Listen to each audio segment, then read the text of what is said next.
Hello and welcome to the Bout Nothin Podcast. Today I'm joined by Dylan, who's basically a regular at this point, and my brother Ian is back as well. Hello. Mm-hmm. Go one go, but one go for wiggle womp. Smeckle tickle zippies out. Ian forgot his line. No. I'm new at this. Go one go for one No. go. That was mine. That was mine. Oh man. Yep. Goober. I don't even know. Goober, gibber, flipper, womp. Goober, gibber, flipper, womp. We're just making up shit for memes. I don't know. I wonder if you guys can hear this. I don't think you can. I was pouring. Oh shit. Oh yeah, ASMR channel. I'm pouring whiskey. That was me pouring whiskey. This is the Whiskeycast. I'm gonna get my roommate on here and we'll talk about it later. Wast. Again. Good old Jameson's what we're drinking tonight, boys. Well, I poured Glenlivet 12 and then finished it. I got same. I got Bracole Buddha. Yeah, he's drinking Johnny Walker Black on the rocks, and I have now Jameson, but I poured Glenlivet 12. I just forgot Glenlivet how much 12 is I liked really it, good. and I just annihilated it. I want to have my roommate on here and talk about whiskey because he's one who couldn't drink whiskey. It made him sick, and I just slowly, by living with me, he just developed his liking for infected. it. He legitimately it was like he developed a liking for it, and then got a couple bottles that he liked and could drink, but they were very small. Like he couldn't drink that much. He just liked a few things. Mm-hmm. And then he started liking all of them and has his own collection now. And between the two of us, we've counted now. We have 105 bottles. Holy shit. Yeah. The two of us have 105 bottles. I think I have 60 and he has 40. Wow. That's a lot. I have like $10,000 of whiskey. It's legit. I love how you look down and kind of I look down like I have too much money in whiskey. Guys. No big deal. No big deal. Is that plus or minus the ones you can't get anymore? Well, I think if you can round up more for my the Angel's Envy, the Madeira cask release, because that was not that much, but now it goes for a lot. So I'm pretty is that sure like I've set universal appraisal, or does it depend on who you go to? I think universal it would depend. is galactic appraisal. I think it would depend on who I go to. I only paid $258 for that. That was their seller release. It was like a limited release of their for the Madeira cast release was like a limited one. And that's not to say I meant like whoever sold it was that kind of appraisal. I'm just saying like an actual whiskey expert. Oh, I don't know about experts okay. about that because I don't really know. All I know is that for that one, I paid $258 for it, and then it quickly got popular, and its aftermarket value was up to $600, $700, $800, and I've personally been offered $800 for the bottle, but I just haven't sold it to that person yet. I'm pretty sure the one that I have is set aside. I have two bottles. One's for me. The other one I think I've set aside because I'm pretty sure I already agreed to sell it to Cade. I don't know for how much yet, and I don't know when. I just think that I basically told him, like, I'm not going to sell it to anybody else, so if you want it, I'll sell it to you, and I have a price. So I think that one's already set aside for him. What's the price again? $800. I'll give you $900. Okay, deal. We'll talk more. I don't actually know for sure what I'm selling. $1,000. Basically, the goal of trying to sell that bottle and get rid of it was because at the time I couldn't drink that much anymore for just medical reasons. So I was like, after if I'm not the incident. This was like 3 months ago that I agreed to sell it. Like even just recently, I haven't been able to drink recently. I mean, now I'm doing better, so I can. But for a while, I wasn't able to, and I was like, honestly, if it's sealed and worth money, I'll sell it. So I was like, looking for people to buy stuff. That's kind of when I agreed to do it. I can drink again now just fine, but I'm still like, I still have a lot, and if people are willing to buy, I'm willing to sell. Yeah. I sold a bottle of E.H. Taylor that I got for like really cheap at a gas station because someone had been looking for it for a long time, and so I sold it for well over twice what I found it for because that's just what he wanted. He was like, "I'll pay you that much for it." You had a buddy that wanted the Jameson cold brew so bad and couldn't find it anywhere, and I was like, I mean, it's pretty easy to find. Yeah, it just depends where you go. He was like, "I will. You've only drinking a quarter of the bottle. I give you. I think he gave me $10 or $20 above what the asking like MSRP. And it's already open, yeah. And I was like, hell yeah, that deal, yeah. That's what the E.H. Taylor was. I found it. I got it for really cheap somewhere, and someone was like, "I've been looking for that exact bottle," and I was like, "Just tell me a price." I was like, and here's what I told him because I'm not trying to like rip people off, right? So I told him it's already open. I don't feel comfortable setting a price on it. So tell me what you want to pay for an already open bottle, and I'll give it to you for whatever. So he told me a number, and I was like, this is well over what I paid for it, but I still think it's a reasonable number if you've been looking for it. So yeah, sure, I sold it to him. It was actually one of a guy I used to work with and one of Kate's coworkers. So yeah, I've been kind of selling off a little bit of the collection, but don't worry. I'm still a whiskey collector, still avid fan of whiskey. I'm sorry, but 60 bottles, yeah. Yeah, no, I'm trying to get rid of a few that are worth money that I don't drink very often, but I'm still a huge collector. And I ever since I finished my Glenlivet collection, that's a beautiful collection, by the way. It's fantastic. I'm moving to Glenfiddich next, but I've just been setting aside money for that because I only have Glenfiddich 14. I want to buy myself a bottle of Macallan 12, but I haven't. I'll be honest. Swing it yet. I like Macallan, but they're just so pricey. Oh yes, they're really pricey, and they're because of that they're really nice and fancy. That's like the high, like it's like a high end sort of thing. Like everyone seems to want after drinking it a few times. Would you consider it the Apple of whiskeys? I mean, I could see that. Like I said, I think everyone has their different opinions. So there's probably people who really love it and think it's worth the cost. I just pulled myself some Jameson. It's been a minute. Yeah, I really like Jameson, dude. Jameson's like $30 and it's A1. Like I love it. I can understand that. In my opinion, yeah, I think Macallan is very similar to Apple. I think you're paying for drinking Macallan, and I think that you can get a Glenlivet 12, and you're getting Glenlivet 12 for like a quarter of the price of Macallan 12, and I think it's better. So that's a personal thing to me, but I did consider getting a Macallan collection. It's just pricey. Have you ever tried Oban? I haven't. I want to get Oban 14. I keep finding it everywhere. I just haven't gotten it yet. But it is like that's very high on the list for me. Is Oban Little Bay and Oban 14. Heard good things about both. Interesting. And I think our local Target has both of them. I haven't had a chance to try Ugdal yet, and I want to. Jameson, sorry, I was taking it so. Yeah. I don't have it. Sorry, I was talking to my boy Jameson. Me and my boy Jameson were hanging out. Hold on one second. We go talk to my friend real quick. Yeah, no, I actually don't have that. All I have is Ardbeg 10. Yeah, Ardbeg 10 I know well. I have Ardbeg 10 and I have Ardbeg the newer one. What was it? Heavy Vapors. That was Heavy Vapors. And I have the Heavy Vapors committee release one that's like a higher proof. Yeah. Which I'm really happy about because the higher proof is actually really nice. Is it weird to say that like whenever I watched Whiskey Tribe a lot? They're actually the Whiskey Tribe, and I'll say this because I guess if this is going on the internet as well, so I feel like it's only appropriate to say this. Whiskey Tribe is kind of how I got into whiskey in a way. Oh yeah. So. A lot of my opinions are similar to theirs. So a lot of the whole there's no wrong way to drink it. That's my opinion as well. I do share a lot of opinions with them. I'm not taking shit from them. That's exactly like I share with that because I got my inspiration from them. I think that you and me both discovered a Whiskey Tribe at the same time. At similar times because of recommendations on YouTube. Yeah, and because I'm pretty sure like I started out by just drinking whiskey neat around the same time you were talking about getting into it, which I think has. I ended up getting into you took more of a direct approach and like went really hard into it, and I'm still kind of more indirect, and I enjoy it. For me, what I was talking about with the point that I was saying, bringing up Whiskey Tribe, is they had a video about Ardbeg and like the different products of Ardbeg and all that kind of stuff or whatever. And when they were discussing Ardbeg 10, is it weird to say that I could taste feel it on the air? I could taste it on my tongue. That was the power of all of the people of the cult of Ardbeg. Yeah. I could feel it. I held his hands up and said, "Lend me your energy." Yeah, lend me your Ardbeg. Yeah, I wasn't drinking anything, but as I was sitting there, I was like, I could almost breathe in and like sea have spray, that tari rope. Yeah, exactly. I could have that same like that. Whenever like rubber, wet bucket. Yeah. Whenever you breathe out and you taste something, as I was sitting there, I was like, I can just feel Ardbeg. Yeah, the finish just came back like you've experienced it. You're exactly. Corrupt. Anyway, I just wanted to say that. Yeah, I can't wait to go to the distillery. In a couple of months, I'm actually going to Scotland. I'm going to tour all of the really that's soon distilleries. Yeah, damn. Yeah, in just a couple months. So. I'll give you the exact date after the podcast, but just a couple months. But yeah, you can't catch me. I'm going exactly. I don't want people to try and find me. But no, I'm going to tour almost. I believe we booked an extra day in order to get all of them. So I'm pretty sure we're touring the Oban distillery, and then we're doing the Oban distillery, which is not on the Isle of Islay, because it's just like on the way where we're going or something. I don't remember what it said. And then we're touring all of the distilleries on the Isle of Islay. So we're doing Lafroig, Ardbeg, Bruichladdich, and all of those. All the big names. I like those three that I just mentioned are like the three biggest for me, but Bruichladdich and Ardbeg are like my two favorite. Bruichladdich I would love to go to as well. Bruichladdich classic laddie.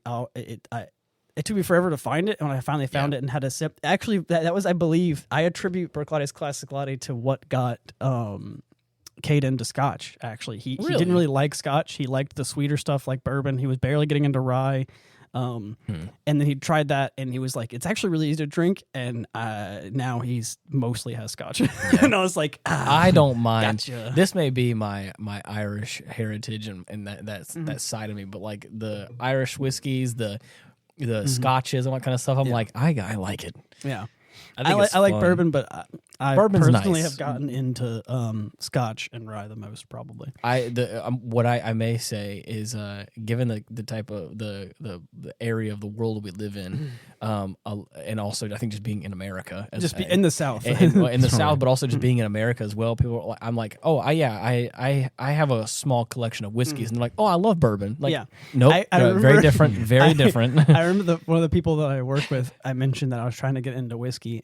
And he mentioned a couple of bourbons that he liked, and he was like, "What makes you want to get into bourbon?" And I was like, "Well, first of all, I was like, well, I kind of know what I know. think it's cool. I was like, well, I know who I'm talking to now. You're a bourbon guy, because Yeah, exactly. you assume that's what I meant. So I was like, well, I kind of wanted to get into Scotch, but I also liked bourbon. But yeah, a lot of people down here, they almost exclusively drink bourbon, and that's cool. I've met a couple of friends that drink Scotch too, and again, whatever you like is whatever you like. I think that bourbon's really easily accessible around here because of where we are. Speaking of this whole this conundrum that we're talking about of all bourbon is whiskey, but not all whiskey is bourbon. The same thing happens for tequila, and I didn't know this. Yeah. Is that all tequila is mezcal, not all mezcal is tequila. And I was like, okay, so tequila is a specific type of mezcal in a specific region with a specific type of agave. Same thing with champagne. Not all sparkling wine. Something like is, that, yeah. Right. And so I was like, I've kind of wanted to get into tequila for the same thing. Yeah, Right. I didn't know that, but I was like, again, it has to. There's regulations on what is considered a tequila because it has to come from a region and a specific type of guava plant or whatever, or no, agave. Sorry, not guava, agave. Yeah. I don't know much about tequila, but I don't either. Our brother Eric though does, and I've actually kind of asked him to help me get into tequila because that was his thing. So whenever we were planning the vacation, I'm a big champagne guy, and I just love champagne, and also other variants of it. What's Sparkling the kind wine. we always get? The one that your favorite, Yes. or the one that yours is actually, again, funny enough, yours is not a champagne; it's a prosecco, which is an Italian version of it. So I mean, it's the same thing, sparkling wine, but it's just made when it's made in Italy, it's called prosecco. Yeah, when it it's has made, to have a different name. Yeah. Whenever it's made in Spain, it's called Yeah. damn, it's Me really, too. Freixenet has one, and it's a. It has to be a very specific part to be called champagne. That'll have different I'll names. look it up. Anyways, but in France, in Champagne, Yours France, is just sparkling grape juice. Yours is La Marca. You like La Marca Italian prosecco. Mm-hmm. Nice. That's some good stuff. It's pretty good. It's sweet. It's nice. Got a bit of a tartness to it. I like good. whiskey. La Marca is probably one of the it's on the lower spectrum. You're talking about cheap and accessible. And you can find that anywhere. It's got that light blue label on it, little silver foil cap on it. Lucky me. And it has... Lucky for me, it's easy to find. That one has... That's actually why I like Makers so much. Yeah. Is for me, I've had Makers and Jameson are available just about everywhere. I've had Makers on so many flights, which actually my last flight, they didn't have Makers. They had Woodford Reserve. I was on a Delta flight, and I got that. Now, I asked them... it's called Cava. In Spain, whenever you have sparkling wine, it's called Cava. Actually, I don't like Cava. It's a little bit too bitter for me. I had some of them. I asked for a double of the Woodford Reserve neat, and I assumed I was just going to get a single or a double. You know, like how a shot's like 35 or 40 mils or something like that. Yeah. So I expected less than I got. I got 2 50 mil bottles. Get out! And I was like, okay. And I went to hand her my ID and my card, and they were like, oh, it's free. It's just with the flight. So I was like, okay, I put that shit up. I got 100 milliliters of whiskey on this flight, and I didn't pay for it. For free. And it was a 12-hour flight coming back from Ireland. Or not 12. No, it wasn't 12 hours. No, sorry. That was dramatic. It was like 7 hours. I was thinking of a different now the flight. real question is, was that exclusive to the Irish flight? I mean, that'd be wild if it was exclusive. It was not 12. Sorry, it was a 7-hour flight coming Enjoy back. yourself some free whiskey on your way home. Dude, honestly though, I Think of it as a keepsake. I did, because I was sitting next to one of the people that I went on the trip with, and she got something to drink too, and I was like, I hope that didn't come off as insensitive. I really enjoy the accent. You're like, I like you people. It's okay. Right. I was mistaken for a local multiple I prefer times Scots. on behalf of the people who are Irish. Now, that's offensive. I'm sorry. I was with you until you said that. Whatever. Yeah, I'm playing. You know. Yeah, I know. Would you change your fate though? Would ya?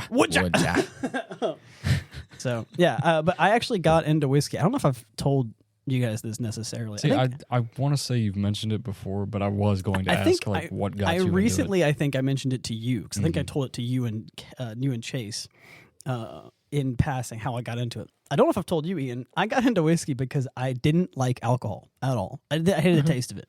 Right. And so because I didn't like alcohol, I figured if I was going to drink something that I wasn't a big fan of anyway, then I may as well know I'm drinking, like it may as well just be liquor. Like it may as well just be actual alcohol. If I'm going to have a drink with the friends, at least I'll know that I'm drinking, and maybe I'll look kind of manly and cool with it. Drinking out with whiskey neat. Why not? One of the many things that any kind of gentleman or any kind of thing that we'll say is always have a brown liquor that you like or that you have on hand. Yeah. It's just one of those things that makes you look cool, makes you look put together. That's pretty much what it was. I basically got into it for appearances. Like if I don't like the taste of alcohol in general, I may as well drink higher proof alcohol and just sip on it and just enjoy sipping on it because I'm already, because I'm not going to find any other drink that I like. All these mixed drinks have too much sugar in them, all this artificial stuff. I may as well just get liquor. And it's always fruit. It's always some sort of fruit adjacent thing. I'm like, I don't want to drink some sort of And I was fruity. like, even the ones that I liked were just too sweet, or I just didn't like that I would have liked it more if there wasn't alcohol in it.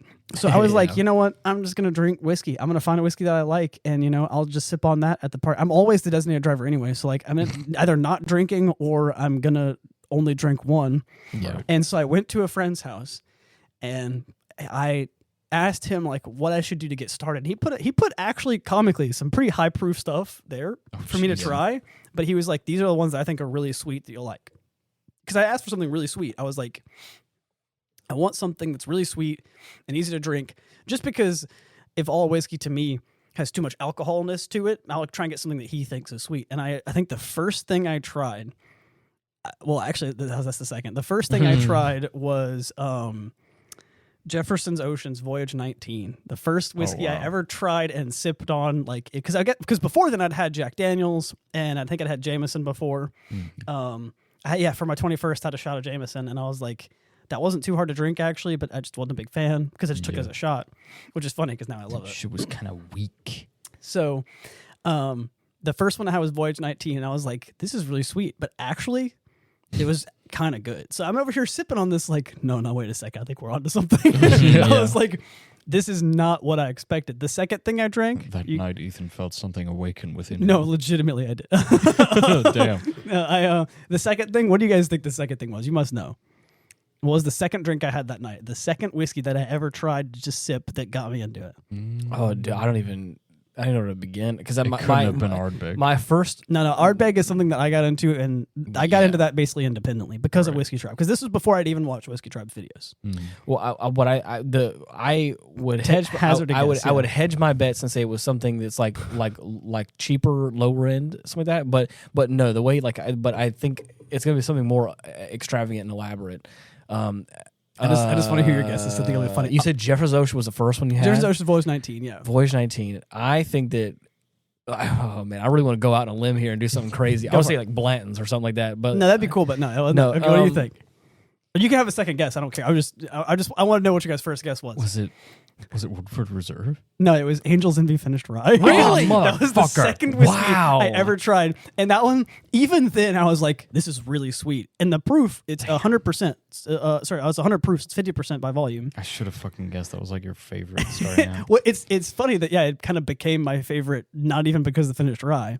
And now I drink it and I'm like, it's too sweet. Because even then I was like, this is really sweet. Damn. And I still love that. That's one of my favorite. And then I tried a whole bunch of different drinks, and the next have one, an unopened bottle of the regular Angel's Envy. It's got a green label though. No, that's the rye. Yeah. Okay, Yeah. That's a really nice bottle. That's the $100 bottle right there. Yeah. As far as gifts go, it's a very nice bottle to receive. Yes. And so what? Now the question is, on the cheap. I'll give you a hint. It was a bourbon, and it was on the cheaper end. What do you guys think my third one that I tried was that I ended up buying immediately after? Bourbon? Yeah. The first bottle that I ever finished Elijah Craig. Elijah Craig. Yeah. I got I Elijah got that Craig. one. Yeah, and I took that. That was the first bottle that I bought, and this is actually how I started collecting. I bought Elijah Craig, and I drank Craig it, is good. and I was like, I actually kind of just like this. It very quickly it went from like I just want to do this to be cool. If I'm gonna drink something, I don't really like it. Trying to actually going out of your way to get and a like bottle. I like some people like to be like what is it? A lot of it is like just conditioning yourself to like beer. What do they call it? Acquired taste. Yeah, an acquired taste, which I actually think is just Stockholm syndrome. Yes. Like a lot of people, they like feel that way about beer. you have to. I mean, I think you actually like it. Some people that don't like it, they try to force themselves to like it. It's like you're really trying to. If you're trying to say it's an acquired taste, I think that you're just trying to force yourself to like something you don't. Exactly. It's not. I know you don't like it, but knowing what you know about like generally a ton of other speaking, drinks. generally speaking, I don't like it. There's a few beers that are good. I do like. You've tried a few. Yeah, I I personally, if remember I'm which gonna ones you drink actually beers, I liked. like them to have like a strong flavor. So I like sours. I like usually they're not high That's why I proof. like but, Blue Moon so much. Is because the citrus really comes through for me. Yeah, Sours are nice too, though. yeah. I'm a big fan of a dark beer. And actually, that's what I was gonna say. Is whenever I was in Ireland, the way they pour the Guinness in Ireland, I actually really liked Guinness. Yeah. And I like if you get the right ones and you pour it right here, you can get it, but it's not as good as it was there. And I really liked Guinness when I was in Ireland. It was just really nice. I went whenever we were in Florida with Dylan, we went to that Irish pub, and I got that Imperial Stout, which is like the darkest it gets, and that was heavy. And I was like, ooh, but man, was it good. Yeah. I love a good porter, love a good Imperial Stout. I actually tried more beer in Ireland than I did Irish whiskey. Really? But just because Irish whiskey was kind of pricey, and a lot of the ones that I wanted to try were a bit pricey, and I got free beers with like everything I did. Oh yeah. There was always some dude who was trying to buy me a drink or something. Just Yeah, and like I was like, because I would walk around asking people like, "What do I get?" And there's always some dude who was like, "Well, I'll buy if you let me pick." I'm like, "Fucking go for it." What am I gonna do? Yeah, No. yeah, like yeah, what am I Free gonna do? fucking drink. Exactly. Yeah. So I got usually it was a kid. come in for us, If yeah. people knew I was traveling, they were like, "I'll get you a Guinness." I'm Actually, sorry. I feel like if you went to Ireland, it was like, I'm sorry, I'm not gonna get a Guinness. yeah, I'd be like, exactly. "Excuse I'm gonna me?" turn down the free fucking I Guinness. don't Like, no. fucking think so. Yeah. Do you know where you are? Yeah. So I got quite a few free Guinnesses because they came with the trip, or like tours of different places would come with a drink, and I would either get we toured the Smithwick's brewery, and I got a 3 Smithwick's there. Nice. That was good. I actually really liked it. So I tried a lot of that, but basically I very quickly went from like, if I'm gonna drink something, I know I don't like it, but like I want it to be cool and like kind of regal, like I'm drinking whiskey neat. Yeah. And I very quickly after my first sip was like, no, I thought this was a puddle of just all this tastes the same, and it's an ocean. Right. And I was like, this is really good. So I got Elijah Craig. I bought it. The second one I got was Angel Finished Rye. I finished the Elijah Craig too quickly and was like, wow, actually, like I'm able to drink this, and I actually got you guys to try it too. I want some more. So then I got another Elijah Craig. I didn't drink much for a bit.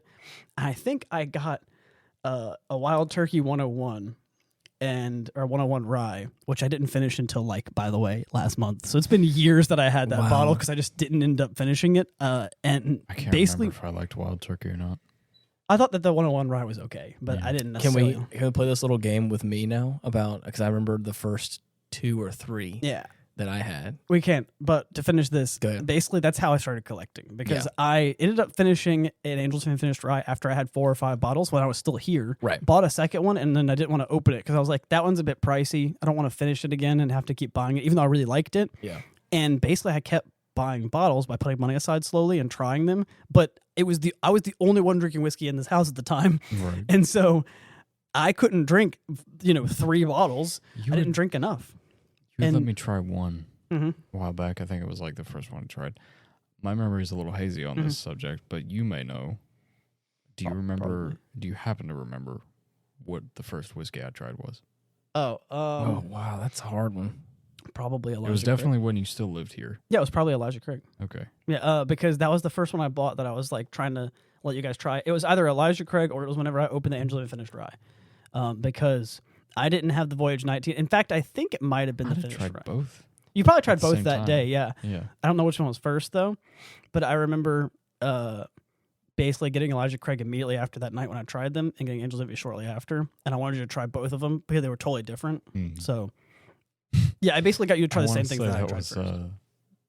either during or after our Portal 2 playthrough. Wow. Oh yeah, Yeah. yeah. That's crazy. Good Shortly times. before you started Ni no Kuni again. Yeah. Oh, dude. Yeah. Wild. Wow. Yeah. So that's kind of how I started collecting, and then it became a thing where I would find more things that I liked, and I ended up slowly collecting. I moved in with Nathan, and Nathan actually, he already liked whiskey a little bit because he was raised more of a southern, farm boy kind of thing where he'd go hunting and they would just bring whiskey with him. So Wild Turkey 101 was the first whiskey he ever tried. He said because they just took that to the hunting camp with them and they would just drink that while they were hunting. Which alcohol and firearms is probably a great idea, but that's a thing that's pretty common around here. Yeah. Or the story goes something like that. It's not my story. Not completely outside the realm of possibility. Right. And so we started kind of collecting together, did the Bourbon Trail, and the rest is kind of history. After the Bourbon Trail, the rest is history. I ended up getting into Scotch. I remember Scotch. you coming home late that night and showing off what you had got. I spent so much money on the Bourbon Trail, and it was worth every fucking penny. I'll never forget, we were out in the front yard, and you opened up the Black Art. Yeah, because I found a bottle of the Buckley Black Art. I was like, bruh, I can't believe. This is so cool. Yeah, it's nice. Yeah, and I would love to open it one day. I can't wait. I don't know when or what I'm going to do, but I better be invited. So I mean, you'll have to be there. Yeah. I feel like I may have a skewed perspective where I'm just going to judge drinks based on how cool the box is. No, that's what you. So that's actually part of the business. You should look into this. Mm-hmm. That's actually part of the business, idea and why Glenfiddich succeeded. Right. The triangular box and the look of the bottles, that's like part of how they succeeded, apparently. And to be fair, you have to have a cool bottle if you're going to. Of course. Angel's Envy does the same thing. I love their bottles. So very nice. They've got it. But no, what was your first? I don't actually know. Okay, so the first one that I ever tried, because we had available on hand, and I was like, I'm going to watch these videos about these guys drinking whiskey, and again, they're making it seem very accessible, and you can drink whatever you want to drink. Yeah, however you want to drink. However you want to drink it. And I was like, okay, I want to drink it neat, and I want to just try.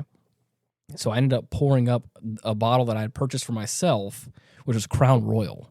Oh yeah. And so I had started off on Crown Royal, and I actually haven't had it in a long time. I never was particularly. But I didn't. But again, it was sweet enough that it got me in. It was sweet enough that it got me in the door. Yeah, and it got me interested in wanting to try more things. Yeah.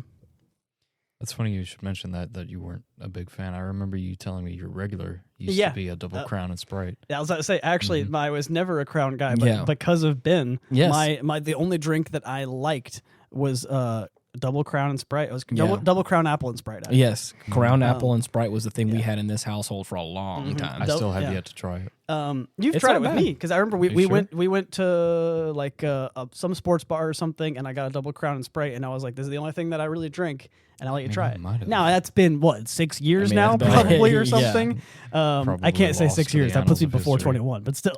It's not a bad drink. I mean, of all the mixed drinks to have, it's not bad. And it's an interesting thing. Sorry, it was double Crown Sprite with lime. The lime is an important thing because that cuts through the sweetness. Yes, makes all the difference. Basically, Sprite is not too sweet of a drink, but I think that Crown Apple is too sweet. I think that's the problem with all flavored whiskeys, in my opinion. All flavored alcohols, too sweet, don't like them. But the lime and the Sprite balance it out to where it's actually just kind of like an apple Sprite kind of thing with a little bit of tanginess from the lime. And I think it's actually a pretty solid drink that I drank. And otherwise, but that was I couldn't always get that anywhere, so that's why I ended up getting into whiskey. So I had Crown available, and I drank, and I used to sip on it occasionally, and it was again, I had to acquire the taste a little bit because I was I wasn't really super fond of it, but I was I was liking it though, but it just was different, and I wanted more. And I want you to guess what the second and probably the most I have had to drink of a whiskey. It was when I lived here with Ben, and Ben and I had. I think I actually know. It's one of two. Oh shit! It's First of all, Dylan, what do you think it is? I'm pretty sure I know what it is. Yeah. When you drank the most, the one. It was readily available when Ben was. It was readily available when Ben was here, and now looking back on it, I probably drank more whiskey. I probably have had more Jameson than anything else. I was gonna say Jameson at first, but I know what it is now. I think. Okay, I'm sorry. I may have ruined that then. Well, no. Okay, let me. Yeah, you have between two. You didn't. No, I was gonna say Jameson at first, but then the more I thought about it, I was like, no, because Ben was here. It went into two other options, and I think I know which one of the two. Okay, what do you think it was? in my beginning career of tasting whiskeys, first whiskey, I may have like sipped on Crown a little bit, but the most that I had like had on the rocks and drank a whole bunch was this whiskey. Which is funny because I almost think I never saw you drink it. I just know that you did. There were so many times where Ben and I were like on like live stream chats and stuff. We were on like Twitch or whatever. We're just like sitting here like, "What's up, guys?" Or it was crazy. Or playing music a lot of times. Don't have a guess. Not sure. I have no idea. Okay. It's pretty similar for both of you because I'm pretty sure it's Johnny Red for you though.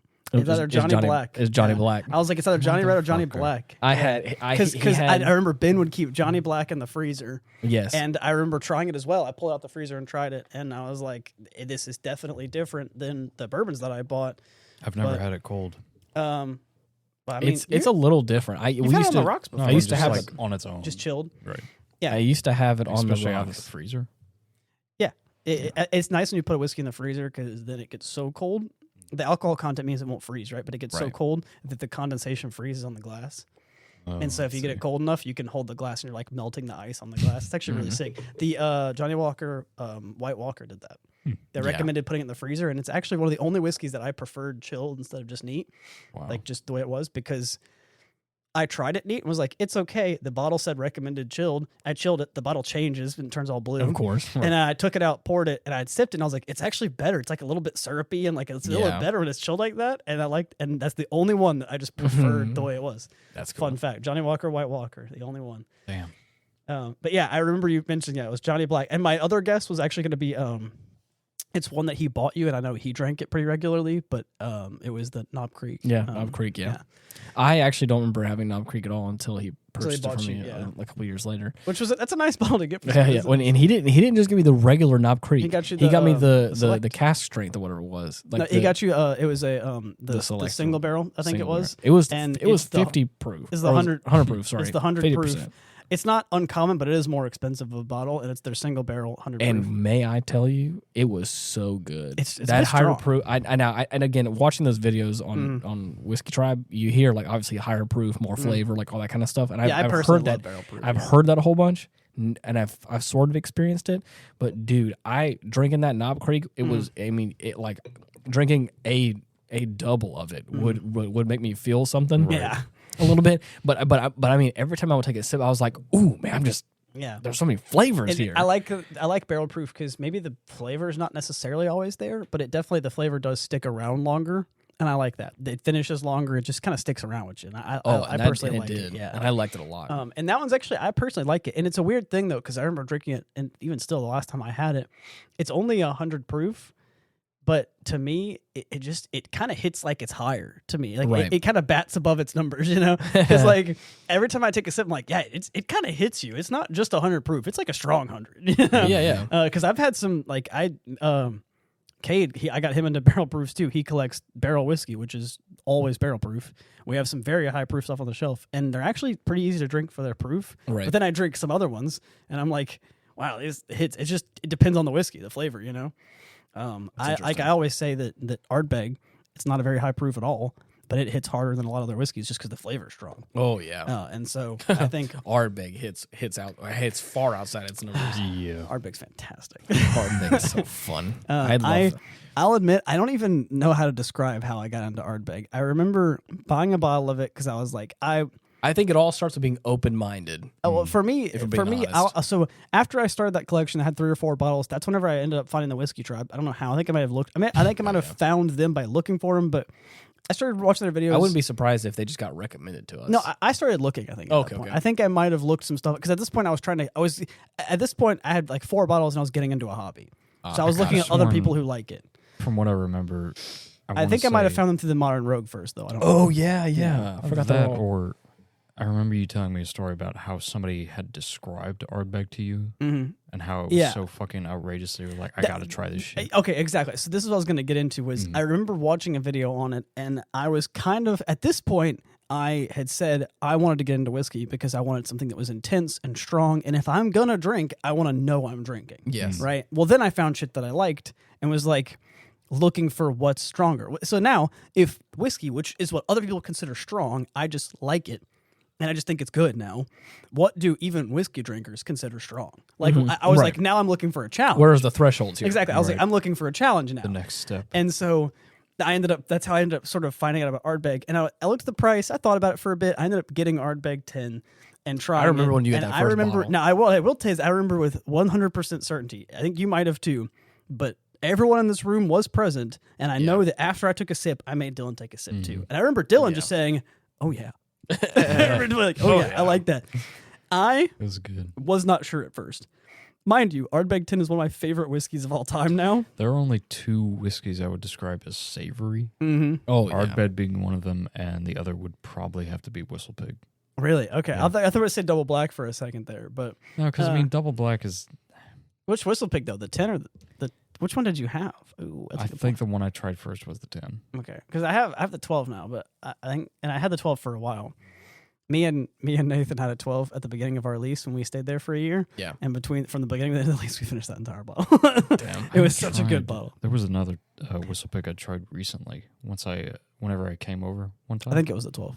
Okay. I think I poured you the 12 recently, but either the one that you're thinking of, the savory one's probably the 6 or the 10. Probably the 10, because whenever I was in that apartment, someone bought me a bottle of 10 as a housewarming gift. Yeah. And it was like it was a barrel select for like a local market to picked a barrel. Yeah. And he bought one of those, which is a very great housewarming gift, by the way. I also annihilated that bottle while I was there. Yeah, but yeah, so I got, and I was kind of torn at first because it was exactly what I wanted, right? I was like, if I like whiskey now, I'm looking for a challenge. Yeah. And I found it. And I wasn't sure at first, but and this one I might have to admit, it might have been an acquired taste, as much as I don't like the phrase or I don't like doing it, because it was one of those things where after I finished the glass, I was like, I just don't really know what I'm tasting. So I poured more. Yeah. I poured more. I was like, no, I don't think it's bad, but like, what? Run it back. I was like, run that back, bro. Like, so I poured it more.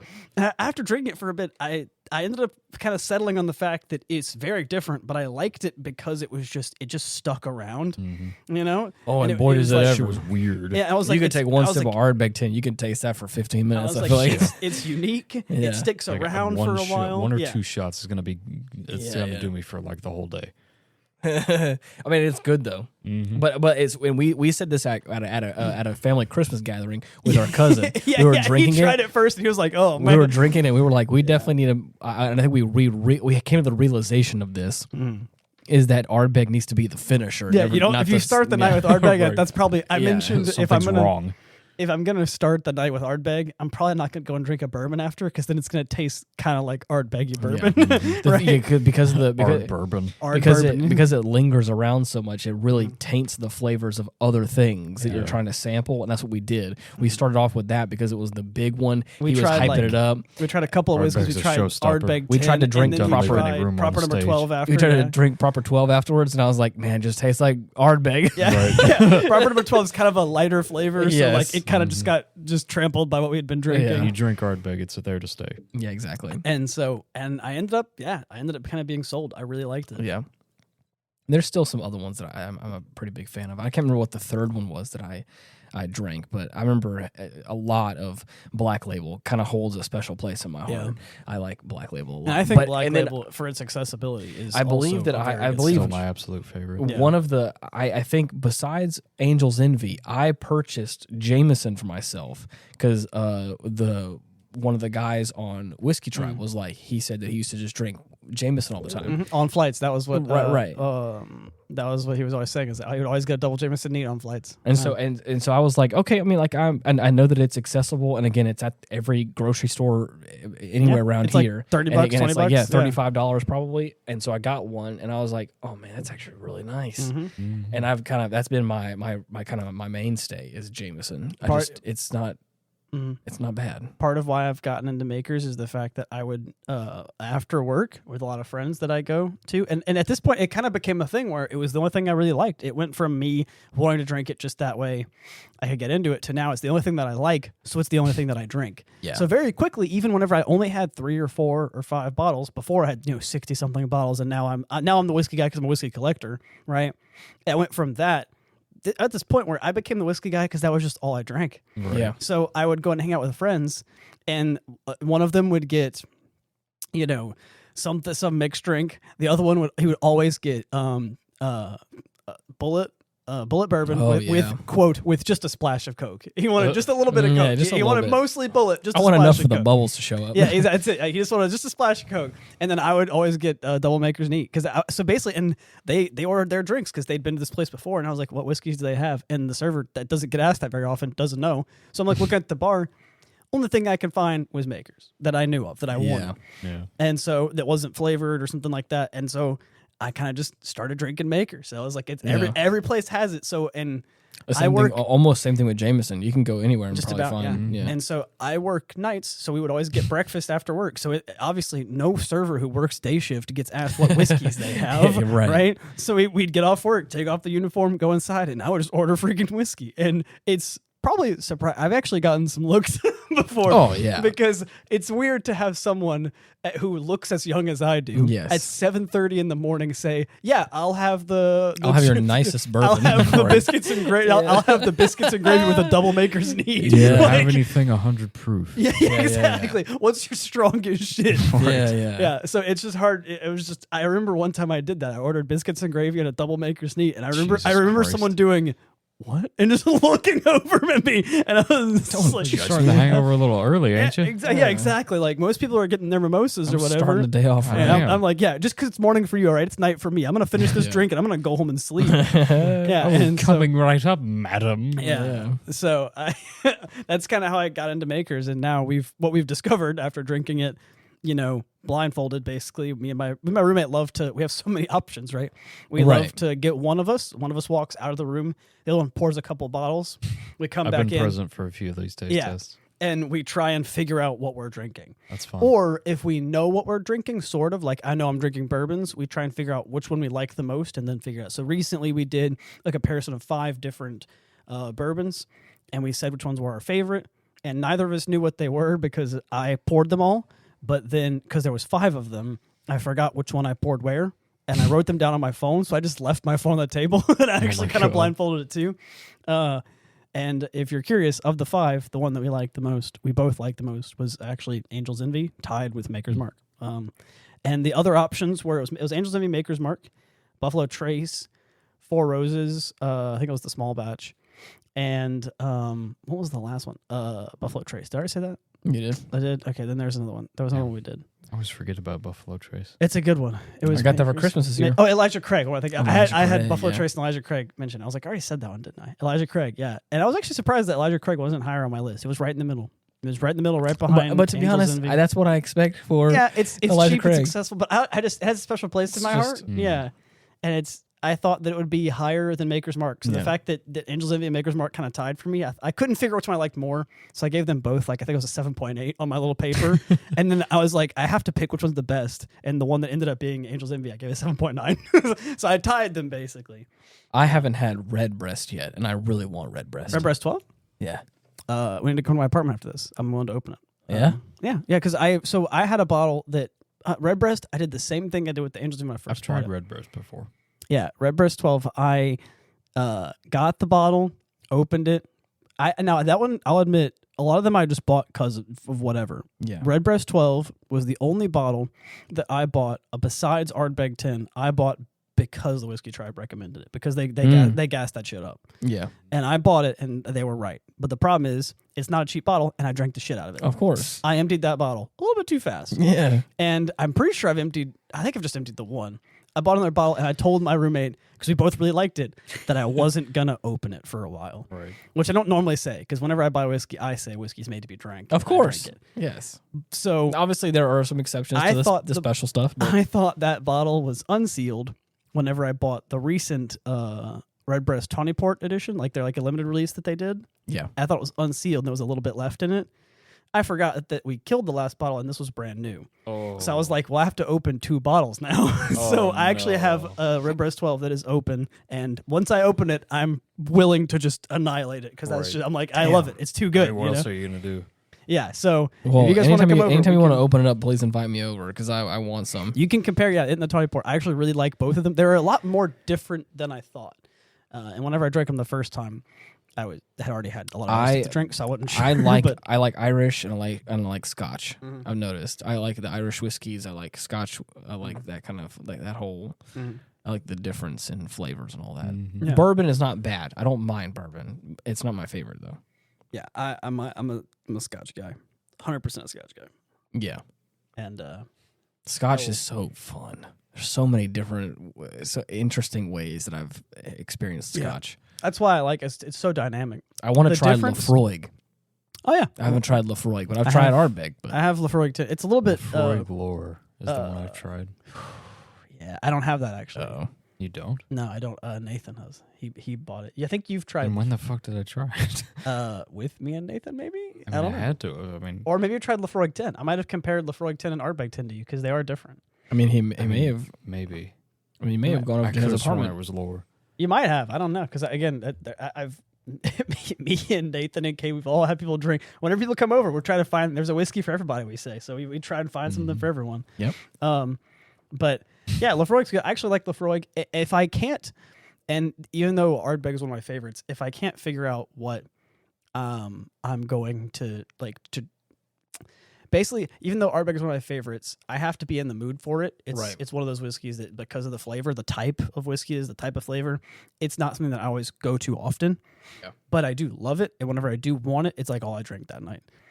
Lafroig is one that I would pick if I'm not 100% sure. You know, I don't think that it sticks around as much as Ardbeg 10 does. I think it's a little bit more approachable. But I think that it still has a lot of that intensity. So if you want to try like an Islay Scotch, I think it's a decent start. Okay. So I personally like. Yeah. I want to try some more. Like I want to try more Scotches and more things like that. And yeah, Redbreast is where it's at. Redbreast 12 is actually it. I would love one day to try the Redbreast 27, but because every bar in Ireland had it whenever I was there, like every bar, and I kept wanting to be like, how much is it for a shot? Like I'm about to pay for that. I shouldn't, but I'm about to pay for this because I want to try the Redbreast 27, and one of our local liquor stores has Redbreast 27. It's just expensive as hell, and I haven't bought it yet, but I should save up and get it because, come on, man. Yeah, for real. So I Ethan, have you ever heard the song Deacon Blues? No. You gotta listen to that. You're gonna have to. That's the only song I would consider appropriate for whiskey drinking. Actually, mainly because I think Big Iron on the Hip works actually as well. But Beyond the Hip, Big Iron on Big Iron on your hip. You know? Oh yeah. I think that you could drink whiskey to Big Iron. See, they're always well. I mean, I think it fits. You could. I think it fits. I mean, it just gives me that spaghetti western vibe. Yeah. Well, Gunsmoke type shit. Yeah. Well, we'll listen to this song after and while we're drinking whiskey. Yeah, of course. Yeah. I guess. Do you want to transition off of the topic of whiskey for a second and talk about something else? We can talk about how much time do we have? We got around probably 15 minutes. Yeah, a little more than that. We got some time. I mean, speaking of what we were drinking and doing things, last time me and Dylan were drinking and playing Sega Bass Fishing. Oh my so God. we were scrolling through his games and I found Sega Bass Fishing. Hey. He was scrolling through his games and I was like, he was like, what should I play? And I pointed, it's like Sega Bass Fishing. I was like, you have Sega Bass Fishing? Why do you have that? Like, and you were like, damn right I do. Yeah. He might have got that from Humble Bundle. I'm like, we're playing Sega Bass Fishing. I went out of my way to get Sega Bass Fishing. Yeah. I didn't get that shit as part of a bundle. I knew. Bitches love my deep crank. Actually, no, that's not true. I did get it as part of the Dreamcast collection. Mm-hmm. Okay. So that was included along with like Space Channel 5. So let's see how much this is. But like, dude, Sega Bass Fishing. The thing is, at first we started it. He wasn't sure. We weren't sold. Right. But then he played it for a bit and he's actually hooked. This dude's hooked on Sega Bass Fishing. Yeah. I knew he's a big bass fisherman. Like, people did hype it up. I knew it was like a classic, cult or otherwise. Catch the super bass. Dude, I swear, as soon as that prompt showed up, I was like, holy shit. Holy shit. I have to catch a super bass. I have to catch the super bass. It's at the palace, dude. Keep. Oh my God. An abandoned old castle that's dilapidated. And the motherfuckers just swing around. We're over here drinking the pre-mixed Jack and Cokes, and we're playing Sega Bass Fishing. that was a hell of a night. That was fun. Man. Yeah, bro, this collection's legit. I should probably mention actually that was also the night that I drank all of my like most expensive ones because I was after my appointment. So I was because I remember because I had to pick up my suit to freaking leave. And I recently like a hell of an occasion. Yeah, I finally getting to your appointment. Yeah. Finally not only getting to the appointment, but also the news that I got. Yeah, bruh. So you can get Sega Bass Fishing for $8, or for I'm surprised it's that much. Or for $20, you could get the Dreamcast collection, which comes with Crazy Taxi, Sega Bass Fishing, Sonic Adventure DX. I don't know what Space Channel 5 Part 2 is. Jet Set Radio, Nights into Dreams, and Sonic Adventure 2. Man, that is a lineup. It's some of the best. Dude, that's some good shit. If this was 2004, people would be like, for that money, people would be freaking out. Oh yeah, it's like, what the fuck are they thinking? Must not be expecting much of a return on this. This is a steal, yeah. Oh man, it's still a steal. That's amazing. Oh man, yeah. Well, that's the intro to the Whiskeycast. I guess we could probably finish up here, wrap it up here for time. I would like to have Cade on, and probably one or both of you on as well again. But he's just been busy. So, Cade is the roommate that I have gotten into whiskey very slowly by exposing him. Actually, I can't even say that I got him into it. He wanted to. I had the collection, and I knew that he made him sick, so he just, he drank a little bit too much Buffalo Trace once, and it made him sick, and anytime he drank whiskey, he got sick after, basically. That's what happened. And so... I had a friend of mine was that with that same way with Bacardi. Yeah, and so it made him feel sick, and so he wasn't really into it, but then when he moved in with me, he was like, I want to try and get back into this and try it. So he kept asking me, like, what he should try, and then I started trying to find him things. So it wasn't me... I never really pushed it on him. He just he was interested himself, and we slowly found both of our kind of niches, and we both have our collections. So I'd like to get him on and talk about where our collections are going. Like I said, I'm looking for Glenfiddich. I got the 14. I would like to get the 18 next. I think they have a 15 as well. I know that they have a 12. Basically, I want to have the same Glenfiddich collection as the Glenlivet collection that I have. So I want to try and finish. Interesting. Apart from the really expensive Glenfiddich 40s, they're like thousands of dollars. Yeah. I'm gonna try and get the ones. Be a while. They're like mainline year labels and have them both lined up. Because I really like Glenlivet. They're my favorite, pretty much as far as like the scotches go. But after getting the Glenfiddich 14, I was like, no, I see why these guys are a big name. Yeah. Glenfiddich 14 is actually really unique. So. Oh yeah, the 40. Yeah, the one with the marble case. Yeah. You looked it up, huh? That thing's so cool. The marble case, it's so sick. Yeah, it's so nice. So yeah, I've seen that small cylinder of marble with cuts. Yeah, with a cut to show off the label. Yeah, another one that's actually really good. If you guys are looking for, it's not an age statement. So if you're looking for an age statement, it's probably not the best. But if you're looking for arguably one of the higher end, like really good scotches, for $200, Dalmore Cigar Malt is always among my top. Really, it's really sweet though, but it's just. Every time I try Dalmore Cigar Malt for $200, it beats out some more expensive ones that I've had. Yeah. It is still $200, but like high praise indeed. It's a really good scotch. My favorite one is probably my Glenlivet 25 or 21. Those two are mint. Top tier. They're so good. At first, I liked the 21 more than the 25. I know I've mentioned that to you guys before, but after opening the 25 again and trying it on its own a couple more times, I realized that it might just be better.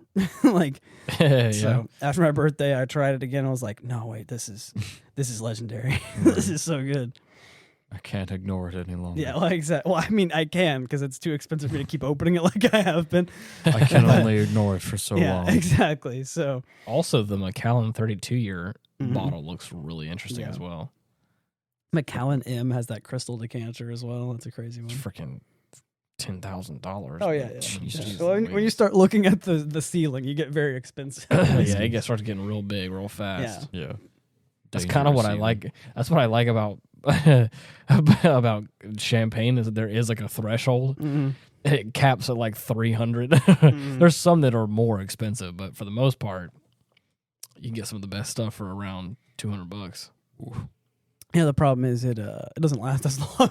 Oh no, definitely not. But they're gonna finish that in a night probably with whiskey. And you can with the proper corks and stuff, it lasts about a week. But yeah, you're right though. Once you open it, you can make whiskey last quite a while once you open it. But I mean, still, you spend that much money on whiskey is a lot. I can't say anything though. What to do about my rum? What you mean? He's got some the rum. bamboo as soon as it's uncorked. What you mean? Just. Is there any way to recork it? Yeah. Oh. It's just a cork. Yeah, just put it back in. Okay. Yeah. Just to know if there was like a specific procedure I had to follow. No. That cork, that looks different, but it's the same thing. You just put the cork back in. Okay.